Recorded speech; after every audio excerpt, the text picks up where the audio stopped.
Session 3, RSSI, un métier en plein bouleversement. Le rôle du responsable de la sécurité des systèmes d'information dans une organisation est crucial, comme vous le savez tous. Il est garant de sa mise en œuvre et du suivi. Il protège l'entreprise des risques potentiels liés aux cyberattaques. De nos jours, la mission du RSSI tend à s'intensifier, ce qui induit un niveau élevé de stress, parfois même un épuisement professionnel. On estime d'ailleurs que le burn-out est la première vulnérabilité des RSSI avec l'élargissement du champ d'action et des responsabilités des professionnels de sécurité. Voici la session 3.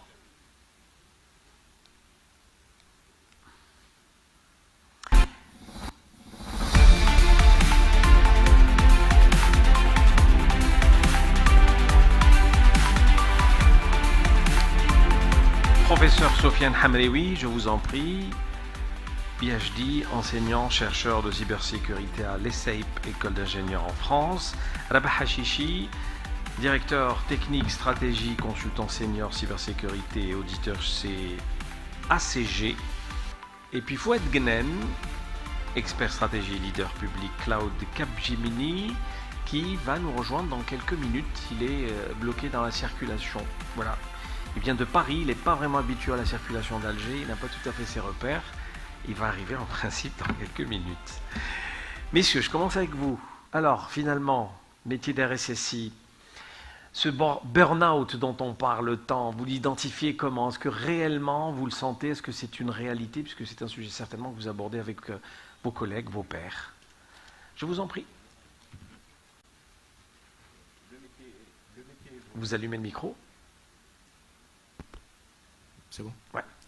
En fait, le métier évolue. Ce n'est pas le même métier RSSI d'il y a quelques années qu'aujourd'hui. Personnellement, je ne le suis plus. Donc, ça indique qu'il y a un certain temps une volonté de changement. Mais le métier évolue. Les enjeux ne sont pas les mêmes et le périmètre non plus au sein de l'entreprise n'est pas le même. Mais c'est vrai que c'est un sujet essentiel.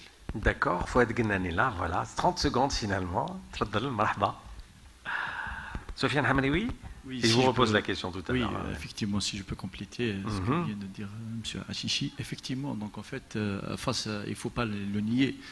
Rien que ce matin, nous avons assisté à plusieurs interventions qui montrent l'utilisation des technologies du numérique qui ne cesse d'augmenter. Mais face à ça, donc il faut également toujours s'en rappeler, c'est que lorsqu'on utilise les technologies, c'est que c'est nos données qu'on expose, c'est-à-dire qu'on laisse public. Et bien sûr, donc la sécurité, c'est quelque chose qui n'est pas maintenant étrangère pour les gens, mais c'est des niveaux. Il y a des régions, il y a des tranches d'âge, il y a des sociétés, donc c'est-à-dire qui ont pris conscience de cette de l'importance de la sécurité. Après, il y a des endroits où il y a plus de vulnérabilité que d'autres. Maintenant, la sécurité, on a tendance à projeter toute la responsabilité sur un RSSI. Or que c'est la question de tout le monde. Ça peut commencer de l'agent de sécurité qui ouvre le portail d'une entreprise jusqu'aux enfants d'un directeur ou bien d'un simple fonctionnaire de l'entreprise. Ça, c'est quelque chose justement qui manque. Ça doit être sensibilisé, ça doit être communiqué. Et ce qui fait que le RSSI, c'est à lui de surveiller l'employeur ou bien le fonctionnaire, que ce soit en entreprise, même ailleurs. Et ça, c'est quelque chose qu'il ne peut pas faire. Et ce qui, effectivement, donc cette charge de travail, ça peut conduire facilement à un burn-out, effectivement, à un épuisement professionnel. Ce qui ne se manifeste pas directement, mais qui peut se traduire par des actions. Il y a ceux qui décident d'abandonner et qui préfèrent garder la raison pour eux. Lorsqu'on leur pose la question pourquoi tu étais fatigué, il peut te dire que j'ai pas pris le café le matin, j'ai veillé le soir, ou que ça peut lier à la préoccupation qu'il a toujours de ce qui va se passer le lendemain. Si une information capitale sort de l'entreprise, qu'est-ce qui va se passer pour moi, qu'est-ce qui va se passer pour l'entreprise. Donc je rejoins ce que tu viens de dire, Ahmed, c'est que il y a un épuisement, il y a un travail colossal qui est toujours supporté par le RSSI et qui devrait être justement éparpillé sur l'ensemble des acteurs. Voilà. Très bien. Fouad Guenan, vous voulez qu'on parle de cybersécurité ou de circulation à Alger? Oui, ça fonctionne. Alors, un peu des trois, mais c'est aussi un peu de votre faute. Vous faites un forum aussi formidable. Dès qu'on rentre dans le tunnel des exposants, en fait, on est happé par les différentes solutions. Donc, voilà. J'ai été happé par ça. Donc, je suis vraiment désolé par rapport à ça. Non, on venait à peine de commencer. Et Bon, la première super. question, c'était effectivement ce fameux burn-out, cette pression dont souffre le RSSI. Est-ce que vous vous reconnaissez dans ce témoignage de vos pairs? Alors, je ne me reconnais pas forcément en termes de burn-out, hein, j'en ai pas encore fait, je tiens quand même à garder le rythme. Alors, ce qui se passe, au fait, il y a peut-être 12 ans, j'avais fait un article pour Liberté où je disais que la cybersécurité était un luxe en Algérie. Ça veut dire quoi? Ça veut dire que je comprends les RSSI qui, au final, demandaient des choses qui n'étaient pas forcément données, des budgets qui n'étaient pas forcément là, etc. Et je comprends justement cette fin ou ce dynamisme qui, au fur et à mesure, faiblit. Cependant, je préfère donner aussi des perspectives. Aujourd'hui, le métier des RSSI en Algérie, si on commence maintenant à T0, à partir de justement cette stratégie de numérisation et de digitalisation, a complètement changé. On a aujourd'hui une agence nationale de sécurité des systèmes d'information, ce qui n'existait pas avant. On a aujourd'hui une stratégie cyber-résilience qui va sortir dans les quelques mois qui arrivent. Donc ça donne des perspectives au RSSI, d'une part par rapport à ce qu'il aura comme chantier à adresser, et d'autre part, j'espère, la prise de conscience du top management des différentes entités, hein, publiques, privées ou autres, sur la nécessité d'investir dans la cyber. Donc j'espère justement cette régulation ou cette convergence qui fera que on sortira de cette fatigue un peu du domaine. Voilà. Bien. Alors quels sont les bouleversements les plus palpables aujourd'hui qu'on ressent dans ce métier de RSSI, responsable de la sécurité des systèmes d'information? Alors je rappelle que le forum aussi bien s'adresse aux pros qu'à des novices, entre parenthèses. Donc on doit avoir un langage qui concerne tout le monde, les plus avertis dans le métier, mais aussi ceux qui ne connaissent pas forcément ce métier. C'est pour ça qu'on est d'ailleurs sur les réseaux sociaux en direct. Oui. Je rejoins Fouad sur l'évolution aussi du métier. Le métier, quand on l'avait commencé, moi personnellement en 2006, c'est vrai qu'on était face à de nouveaux défis, dans un contexte plutôt informatique, donc adapté. On parlait d'ailleurs de sécurité informatique. Aujourd'hui, on est plus sur la sécurité de l'information, avec beaucoup plus de régulation, de contrôle, de formation, d'orientation. On a des frameworks, des normes et des standards sur lesquels s'aligner. Derrière, je reviens à l'aspect stress, mais c'est une question aussi d'enjeu. La sensibilité du métier, des processus opérationnels métiers, des informations qu'on est censé protéger, fait en sorte des objectifs qu'on nous fixe. Et bien sûr, s'il y a une recherche d'adéquation objectif-moyen à mettre en œuvre. Aujourd'hui, l'approche par les risques est incontournable. Donc on est obligé de faire nos inventaires d'actifs, qui soient informatiques, informationnels ou même processus, et de déterminer sa stratégie sur cette base-là. D'accord. Je vous rappelle le QR code, vous le scannez, vous posez vos questions et on les répercute aussitôt au panel. Hein. Et juste derrière, vous n'avez qu'à le scanner pour être dans la plateforme CTO Forum questions-réponses Q&A. Il y a un élément que vous souhaitez rajouter, oui?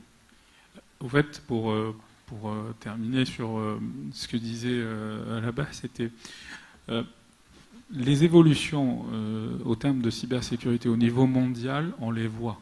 Au quotidien, aujourd'hui, les cyberattaques sont devenues quasi quotidiennes. C'est pas le est-ce que je vais être attaqué, c'est le quand. D'accord. Maintenant, au niveau de l'Algérie, on commence à. Enfin, on a ouvert le capot. Je vais dire ça comme ça. Et on commence à s'apercevoir de ce qu'on a, de ce qu'on n'a pas, de l'obsolescence qu'on a, et du coup, des enjeux business qu'on se donne. À partir du moment où on a un président de la République qui nous dit il faut numériser, au fait, ça redescend, ça ruisselle sur l'ensemble du secteur public, mais aussi des entités privées. Et à partir de là, on ouvre le risque à l'ensemble, et donc il faut traiter ce risque, et ce risque, il est là au quotidien. Donc c'est tout un enjeu national, un enjeu de société, et un enjeu aussi économique. Et c'est là où, avant, ces enjeux-là, on se le disait, n'étaient pas palpables, ne résonnaient pas chez le top management. Voilà, c'est ce que je voulais compléter. D'accord. Alors finalement, le fait d'élargir ce champ d'action et de responsabilité chez le RSSI, bonne ou mauvaise chose? Sofiane Hamali. Responsabiliser le RSSI, je pense que, comme je l'ai dit tout à l'heure, donc ça peut pas peut-être œuvrer dans le bon sens. Il faut par contre lui donner, il faut le soutenir. Il faut même peut-être le décharger. Je vous donne un exemple. Donc il y a une réunion de service, on va parler, par exemple, il y a un exemple tout bête. Il y a un manque d'ordinateurs, donc c'est pas la peine de convoquer un RSSI, or que lui, il vaut mieux le laisser s'occuper des questions qui sont plus sérieuses. Il y a par exemple, donc des signes qu'il ne faut pas laisser passer inaperçus. Il y a, par exemple, il y a une fuite de données, il y a une attaque qui arrive, donc il ne faut pas directement se tourner sur le RSSI. Au contraire, donc c'est à ce moment-là qu'il faut carrément commencer par rassurer que c'est pas de sa faute, c'est pas le responsable lui-même qui est sur ça. C'est la question de tout le monde. Le RSSI, au lieu de le responsabiliser plus, il faut lui donner plus d'éléments, il faut l'accompagner justement afin qu'il puisse préparer. Parce que lorsqu'on dit un responsable d'une manière générale, un responsable, qu'est-ce qui fait sa force? C'est la force de l'équipe. C'est l'équipe qui fait un bon responsable, et c'est l'équipe qui peut également faire un mauvais responsable. Alors donc, une tâche, c'est la tâche de tout le monde, c'est pas que du RSSI. D'accord, une question à laquelle j'aurais même pas pensé. Un RSSI est-il bien payé? Là, il faut justement... Alors, je vais sortir la grille salariale du secteur public avec les niveaux 15, 16 et ABCD. Non, au fait, moi, ce que je peux répondre par rapport à ça, on en parlait dans les plus grandes rencontres, il y a un sujet, je ne vais pas le spécialiser au RSSI, je vais le généraliser aux compétences numériques. D'accord? Parce qu'on aura le même sujet, est-ce qu'un DSI est bien payé? Est-ce qu'un RSSI est bien payé? Est-ce qu'un ingénieur développement est bien payé? Etc. Donc on est d'accord, quelque part, collégialement parlant, qu'il faut revoir la grille salariale. D'accord? Que ce soit au niveau du secteur public, qui drive énormément de compétences, et que ce soit aussi au niveau du secteur privé, qui est un peu moins impacté que le secteur public, il faut le dire. Et donc là, il y a des pistes qui sont en train d'être étudiées sur le fait déjà qu'on s'organise en secteurs, comme le secteur de l'énergie, comme le secteur il y aurait une filiale numérique avec des salaires particuliers qui seraient différents du reste des filiales. C'est en discussion, hein, je sais que c'est en cours, et c'est une prise de conscience qui a été faite par les pouvoirs publics. D'accord. Oui. Le salaire est lié à la question précédente. Le salaire est lié aux responsabilités qu'on nous affecte. Et aujourd'hui, c'est vrai qu'on parle du positionnement du RSSI.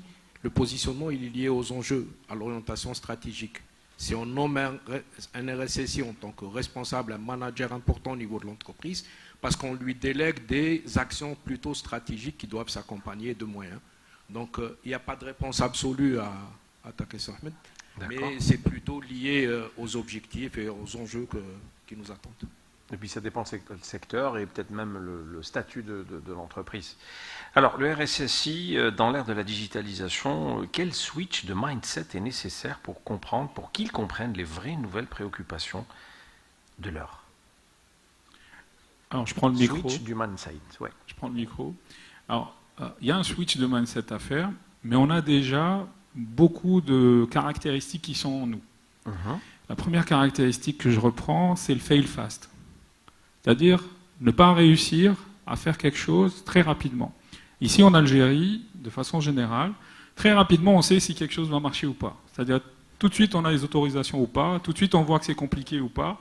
Et donc, ce fail fast, c'est un mindset à avoir au niveau des RSSI. Tout à l'heure, tu disais qu'il faut l'accompagner, il faut essayer de le faire monter en compétences, mais aussi il faut le laisser faire des erreurs. Et là, c'est une des caractéristiques qu'il faut avoir. L'autre caractéristique, Il faut être formé. J'ai eu parfois, c'est pas par plaisir, mais j'ai eu des RSSI qui n'étaient pas RSSI, qui n'étaient pas formés, qui n'étaient pas du secteur, qui n'étaient pas du domaine, mais par la force des choses, par les mouvements dans l'entreprise ou les mouvements secteur public, ils se retrouvent à ce poste-là. Et donc là aussi, c'est même pas un switch de mindset, c'est vraiment est-ce qu'on a la bonne personne au bon rôle. Ça aussi, c'est important. Et donc, si je reviens vraiment à la partie mindset, c'est la partie formation, très importante, la partie professionnalisation du métier. On n'aime bien pas RSSI comme ça. Et à partir de là, tout le reste, c'est vraiment open mind, j'ai envie de dire, sur les nouvelles technologies et sur aussi l'orientation business qu'on donne à ce rôle RSSI. Voilà. D'accord. Une autre question, comment sensibiliser un CIO sur la nécessité d'être impliqué personnellement dans la stratégie de sécurisation des systèmes d'information de son entreprise? Pas mal de questions. D'ailleurs, on l'aborde, toute dernière conférence de la journée aborde notamment cet aspect. Messieurs, vous avez eu certainement à vivre cette situation. Ça se discute et ça se règle au niveau des comités de direction. Donc on revient toujours au positionnement du RSSI. Mais comment? C'est doux, c'est musclé, Ça dépend de la relation qu'on a avec le CEO, ça dépend des enjeux, ça dépend de l'orientation, etc. Ed, une petite anecdote à raconter? Exactement, j'en ai une. En fait, on peut l'amener par la manière douce. C'est-à-dire, finalement, c'est le CTO qui va appeler son RSSI pour lui demander la stratégie. Parce qu'il est aware, il est là, il sait qu'il le faut. Et à la manière forte, c'est on pose les lois et on lui dit c'est toi le responsable, moi je signe plus rien. Donc il y a les deux deltas et j'ai vécu les deux. Et donc à partir de là, je pense qu'il faut trouver un juste milieu par rapport à ça. Et donc je pense qu'en 2024, il n'y a pas un DSI qui n'est pas au courant que la cybersécurité est un point essentiel et qu'il faut la stratégie. Il y a 2 ans, je t'aurais dit oui, il y en a encore qui jouent ceux qui ne savent pas. Mais là, depuis 2 ans, il y a des ateliers faits par l'ACI, donc l'Agence nationale de sécurité des systèmes d'information, qui a remis un peu d'équerre les récalcitrants, je dirais ça comme ça. D'accord. Voilà. Alors, une autre question, là, j'abandonne carrément les questions que j'avais prévu de poser, parce que franchement, la salle pose des questions très pertinentes. Comment faire collaborer, et je fais un long sourire, le DSI et le RSSI? Alors, nous, au CTO, on est inclusif. On essaye de mettre tout le monde dans le même sac. On parle de CTO, Chief Technology ou Technical Officer, mais aujourd'hui, la communauté IT dit non, DSI, Haja, et RSSI, Haja. N'est-ce pas? Donc, alors, messieurs. La relation... On perd ces mots carrément parce que c'est une question difficile. Je suis tellement allé loin dans l'application. Rappelle-moi juste la question. Comment elle a été interprétée? Faire collaborer un RSI, un RSSI et un DSI au sein de la même entreprise. On est d'accord, hein? Quand les enjeux et les objectifs sont bien identifiés, quand les moyens sont identifiés, il s'agit plus de méthodologie à respecter. C'est pour ça qu'il faut parler de formation, mais c'est plutôt l'alignement sur des méthodes standards, des frameworks, des méthodes du marché, mais des méthodes aussi et des standards qui peuvent être issus de régulation, que ce soit business ou métier. Si on s'aligne correctement à ces méthodes et à ces standards, on peut avoir, par une approche par les risques tout simplement, donc une remise en cause un peu du dispositif, un débat qui peut être sain et surtout productif. D'accord. Alors, j'adore l'approche de Albert qui est très diplomatique. Je veux froisser personne, mais en même temps, et tu as raison tout à fait sur... Il y a des gens dans la salle. Exactement. Tu me connais, je ne vais pas mâcher mes mots. En fait, c'est toujours une question d'hommes et de femmes. C'est-à-dire c'est toujours le relationnel finalement. Moi j'ai vu des guéguerres politiques parce que le DSI ne voulait pas laisser une partie du budget, le RSSI voulait plus de ce budget, ils ne s'entendent pas, parfois ils ne se parlent même pas, ils ne prennent même pas le café ensemble. Moi j'ai envie de dire remettons les choses à plat, parce que là finalement c'est les enjeux d'entreprise, comme tu le disais, qui sont très importants. Il faut remettre les choses à plat, dessiner clairement le RACI, c'est ce que tu disais je pense, dessiner clairement le RACI, et je rejoins Albert sur le fait qu'il y a des frameworks Il n'y a même pas de débat sur ça, c'est dans mon périmètre ou ça, c'est dans mon périmètre. Il y a des frameworks très clairs qui permettent ce découpage de responsabilité. Et tout débat, j'ai envie de dire, autre est très stérile. C'est-à-dire, voilà, on prend un framework, on s'entend là-dessus, on met le ratio associé et on commence à travailler. Et après, bon voilà, après on rend des comptes l'un à l'autre. Il y a des entreprises qui ont choisi de mettre le RSSI au niveau du DG. Il y a d'autres entreprises qui ont choisi de mettre le RSSI au niveau de la DSI, c'est-à-dire ils reportent au DSI. Donc c'est une question d'organigramme. Pas que, c'est aussi une question, comme je te disais, de responsabilité. Parce que peu importe l'organigramme, au final, il y a un travail à faire. Et ce travail-là, c'est sous la responsabilité de qui? Et à partir de là, dès qu'on sait, peu importe la hiérarchisation ou où je suis dans l'organigramme, ça doit s'exécuter. Et souvent, c'est ce mapping-là qu'on retrouve.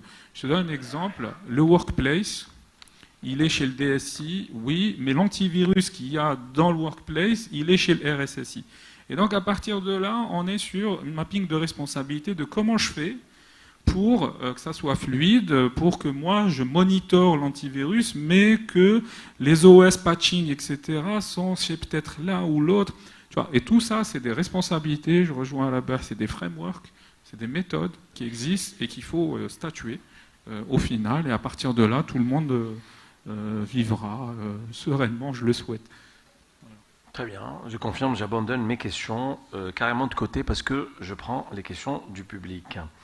Alors, autre question, et là, elle concerne aussi les RSSI. Doivent-ils être formés quotidiennement par rapport aux nouveaux outils et de l'innovation? Vitesse grand V. Tout à fait. L'universitaire qui parle? Tout à fait. Donc, d'ailleurs, même les recruteurs des RSSI, ils sont conscients de cette question-là. Ils le mettent clairement dans leur fiche de poste qu'un RSSI, il doit être à jour, mais pas à jour, même à la seconde près de l'évolution des technologies et des risques qu'il y a derrière. Alors, donc, c'est très important de le former, de continuer à le former, et également de ne pas considérer qu'il est même une fois qu'il est formé, et il le restera pour toujours. Il faut continuer. Parce que s'il y a une chose qui évolue chaque jour, c'est les technologies. Et derrière, s'il y a... Bon, c'est comme un petit peu l'histoire de ChatGPT. On commence à dire que le ChatGPT, il commence à fonctionner tout seul, il commence à travailler sans qu'il nous écoute. Donc c'est comme ça les cyberattaques aujourd'hui. On ne peut pas prédire ni prévoir quelle serait l'attaque de demain, quelle forme elle va prendre. Alors, au moins, on pourra l'estimer, et cette estimation ne peut se faire qu'avec une mise à jour continue du RSSI. Quels sont les prérequis pour prendre le poste d'RSSI dans une entreprise? Bon, je suis dans une école d'ingénieurs, donc par contre, les prérequis, c'est un peu un consensus entre un bagage théorique et un bagage pratique. Il faut qu'il soit formé. Il faut qu'il aille une formation adaptée. C'est pas quelqu'un qui a travaillé dans... Bon, je ne veux pas dire que quelqu'un qui a fait de l'économie, de la gestion, bien même des mathématiques, il ne fera pas un bon RSSI, c'est loin de là, mais il faut augmenter la chance de tomber sur un profil aussi complet possible. Donc, prendre quelqu'un qui a suivi une formation orienté cyber, et puis quelqu'un qui a travaillé, avant même d'occuper des postes de responsabilité, qui a travaillé sur des sous-responsabilités, ou bien qui a accompagné un RSSI, etc. Ben, effectivement, donc c'est quelque chose, il faut pas plaisanter, donc il faut vraiment décortiquer son CV, décortiquer son expérience. Je ne vous cache pas, dernièrement, j'ai été contacté par une boîte. Bon, j'étais pas intéressé, donc je suis dans l'enseignement. C'est une boîte qui m'a contacté, ils cherchaient un RSSI. Bon, j'étais curieux, donc je suis allé jusqu'à échanger avec le responsable, et j'étais un petit peu étonné lorsqu'il m'avait parlé de 10 entretiens, une dizaine d'entretiens. Avec les différents... Avec des différents responsables de différents niveaux. Ça peut même jusqu'à ce que, voilà, donc il te met en face d'une situation d'une cyberattaque, et de prendre les décisions qu'il faut, et voir la capacité de prendre la décision qu'il faut en fraction, en minimum de temps. Donc, C'est pas la question, ils veulent perdre du temps, bien réduire les chances de tomber sur un récissif le plus vite possible, mais ils sont conscients de ce qui se passe en France. Vous avez tous entendu des cyberattaques qui ont touché le secteur de la santé, le secteur de l'éducation. Pôle emploi, tout récemment. Pôle emploi. Donc moi j'étais à Angers, donc nous sommes restés 2 années à demander des extraits de naissance manuels. C'est-à-dire tu te présentes au guichet, il te délivre un extrait de naissance manuellement parce qu'ils étaient attaqués. La santé, pareil. Donc c'est-à-dire le RSSI, c'est un métier où il faut mettre le paquet. D'accord. Voilà. Vous voulez rajouter un élément sur cette question? Finalement, je vais parler plutôt de soft skills, parce que les technical skills, ok, tout le monde peut en avoir, tout le monde peut se former, tout le monde peut être certifié. Hein. On prend n'importe quelle personne peut être certifiée sur n'importe quelle technologie tant qu'elle bachote. Par contre, et depuis tout à l'heure on le dit, moi ce que je vois dans la RSSI, c'est avant tout déjà un leader, parce qu'il doit pouvoir mener les troupes, parce que c'est un peu le côté militaire du sujet, même si on est dans le secteur public ou autre. La deuxième chose, c'est quelqu'un qui doit être zen under stress. C'est pas tout le monde qui peut être comme ça. Faut vraiment le voir. C'est quelqu'un qui doit être proactif. La proactivité, c'est quoi? C'est pas attendre que l'attaque se passe. Anticiper, essayer, ne pas réussir, réessayer, etc. Tout ça pourquoi? Pour une amélioration continue. Et ça, il faut être conscient que voilà, on va se prendre des échecs et puis après on va reconstruire, etc., etc. Par contre, ce que je vois souvent, c'est plutôt du réactif qu'on a, c'est-à-dire attaquer, il faut patcher, et puis finalement, on est en train de patcher sur la précédente attaque. Celle qui va venir, on ne la prépare pas. Et puis dernier soft skills, c'est vraiment la partie organisationnelle. Il faut qu'un RSSI soit un manager de l'entreprise, dans son mindset, il doit être entrepreneur, quoi. C'est-à-dire que voilà, c'est un rôle de management, c'est un rôle de top management si on veut vraiment lui donner son importance. Et à partir de là, tous ces soft skills, en dehors du technique, dont mon collègue l'a très bien expliqué, c'est vraiment ces soft skills-là qui vont être recherchés. D'accord. Rabah Hajiji. Au-delà des compétences intrinsèques que vient de citer Fouad, aujourd'hui, avec la prise de grade des RSSI qui se retrouvent au niveau du management, ils doivent avoir aussi une maîtrise du domaine d'activité de l'entreprise et des processus. On ne parle pas seulement de cyber-résilience, mais on parle de résilience numérique, résilience opérationnelle. C'est le business qui doit continuer. Et là, il devient manager au sein de l'entreprise. Il ne fait pas que de l'IT, il ne fait pas que de la technique. D'accord. Donc, il doit aussi s'élargir, extrapoler sur les autres activités. Alors, justement, avant de passer à l'autre question, il y avait une question que je devais vous poser. Est-ce qu'il y a un turnover aujourd'hui chez les RSSI en Algérie? Bon, à l'international, on sait comment ça se passe. Est-ce que vous avez une idée? Oui, allez-y. Je vais peut-être en Algérie, donc je vous laisse. Voilà. Donc le turnover, il y a des statistiques de Gartner, donc un cabinet américain, donc qui a trouvé que un RSSI sur 2, donc voilà, donc c'est-à-dire quitte le poste. Voilà, ça c'est des statistiques. Voilà, ça reste un métier attirant, il faut l'avouer. Donc je pense qu'il y a une question prévue sur ça. Donc ça reste un métier attirant, mais c'est un phénomène qu'il ne faut pas nier. Donc, est-ce que c'est un métier qui attire autant qu'avant? Au contraire, oui, il y a même, je n'ai pas les chiffres exactement, donc il y a même des statistiques qui avoisinent les 80% que c'est le métier qui attire le plus la jeunesse. Bon, on parle des jeunes. C'est un métier qui attire.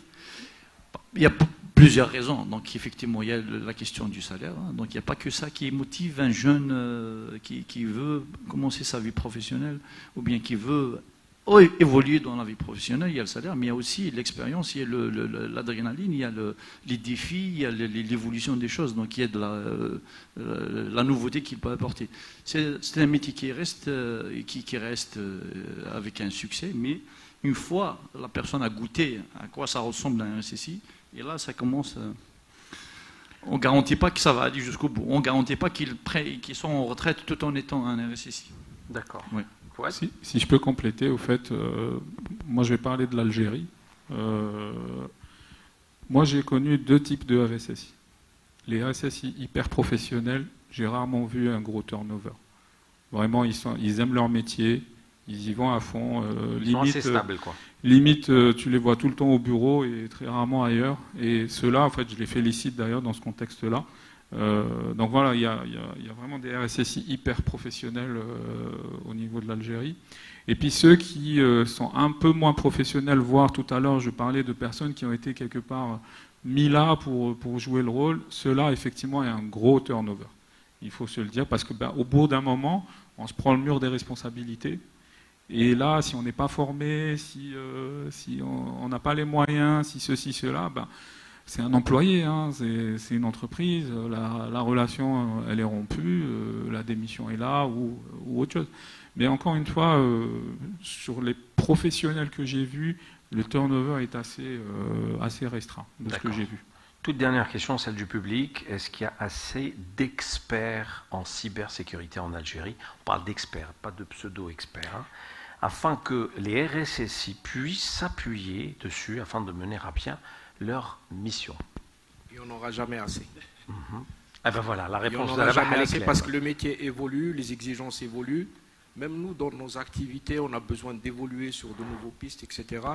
Et on a besoin d'expertise. Par défaut, un RSSI, je parle de la vieille école, là, devait avoir une vision large sur le business, sur l'ensemble des couches de l'informatique. Aujourd'hui, on a besoin de ça pour piloter la fonction SSI, mais on a besoin aussi d'experts. Donc aujourd'hui, l'expertise est demandée et c'est autant d'opportunités pour les jeunes ou ceux qui veulent faire de la conversion. Oui. Si je peux, quoi qu'on aille comme expert en Algérie, je pense qu'il faut vraiment essayer de permettre aux experts que nous avons ici en Algérie d'échanger, de travailler, même d'être formés à l'étranger. Je vous donne un simple exemple. Donc, au sein de notre école, nous avons acheté une plateforme, c'est-à-dire, donc, est-ce que, c'est-à-dire, les experts ici, ils ont accès à ce genre de moyens. Nous avons acheté une plateforme qui coûte un demi-million d'euros, qui carrément de chez Airbus, qui simule des attaques. Donc, c'est-à-dire, nous provoquons, nous étudions, nous créons des attaques, pour justement. C'était une école d'ingénieurs, donc il y avait beaucoup d'entreprises qui ont pris contact avec nous et ils nous ont envoyé leurs experts. Et lorsque je vous dis experts, c'est qu'ils respirent de la cyber, mais il est venu quand même se former parce que quoi qu'il connaisse sur la cybersécurité, il y a toujours, c'est comme un petit peu, il y a toujours de la mutation. Une cyberattaque, elle mute. On commence même à parler de l'automutation des cyberattaques. Donc, c'est-à-dire qu'on ne contrôle pas, qu'on ne peut pas prévenir. Donc, experts nationaux, c'est bien. Maintenant, mélanger ou bien travailler avec ceux de l'international, ça sera encore bien. Meilleur.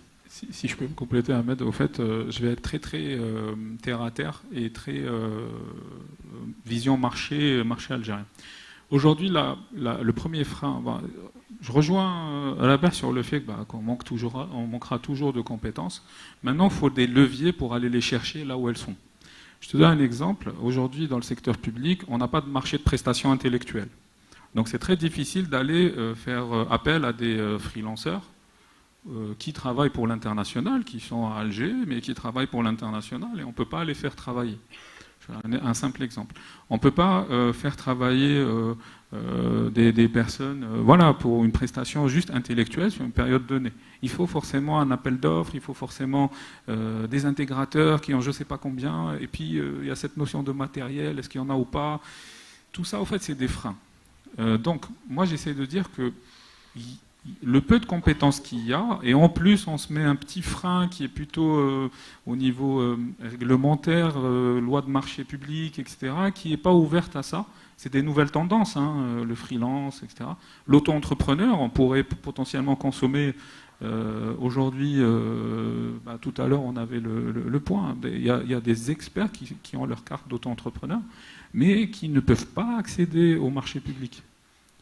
Là où les entreprises publiques ne peuvent pas faire travailler Et donc là, je te rejoins, Rabah et toi, Ahmed, pour dire qu'il y a il n'y a pas forcément beaucoup de compétences, mais le peu qu'il y a, on rajoute une complexité. Donc il faut lever quelques barrières, c'est des leviers qui vont nous permettre d'accroître un peu plus le banc de compétences qu'on a. Et de mutualiser les compétences. Et de mutualiser aussi. Voilà, Parfait. exactement. Applaudissements pour ce panel, s'il vous plaît. Sofiane Hamraoui, Rabah Hashishi, Fouad Ghanan. Merci infiniment, messieurs, d'avoir pris part à cette 3e session et la dernière d'ailleurs.